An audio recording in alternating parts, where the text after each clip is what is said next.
One thing I noticed right off the bat is that the Sony a6000 does not have a screen that swings out, so I can't see myself when I'm shooting, which is, I mean, it's wide enough. I know that I'm in the shot right now, but if I do want to frame my shot, if I am recording myself doing things for B-roll, then that is a problem with the Sony, is that I have to shoot it, come back and look at the video, and then reframe it and keep on going over and over through that process until I get the perfect framing. Where at the Canon Vixia, I can frame it on the go, shoot it one time and be done with it, which is nice. Okay, so we are now going to Boulder to see my mom and my grandparents. Sarah's coming along, and we are also going to shoot some B-roll. We're going to do a B-roll competition between this Canon Vixia and that Sony a6000. Sarah's getting in on this too. One of the question marks I have of this camcorder is how much control do you really have over it? And because most of the settings are automatic, how much can you really do with B-roll? So we are going to find that out shortly. I am expecting a drop off of quality of the B-roll just due to the fact that almost everything is automatic on this specific camcorder, but I do want to see how comparable is it, and is it worth saving that extra $300 to just go with a camcorder instead. Okay, so we are here now at Old St. Louis Natural Area. We are going to have to make it work because, as you can see, I don't know, not to be mean to you, Old St. Louis, but there's nothing really going on here. So here is the next step in the camcorder versus mirrorless competition, the B-roll competition.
The B-roll segment from the car just because we're out of time. We have to get on the road. It is not recommended to vlog and drive at the same time, so I'm going to pass the vlog off to Sarah.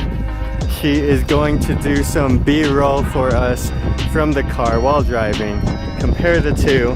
Let us know what she thinks of both. It would be good to get perspective from somebody who doesn't vlog regularly but who likes to capture very cool B-roll footage.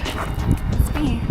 So passing it off. This is the inaugural car B-roll from Sarah. Get ready, everybody. Da, da, da, da.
right now I think I like the camcorder better.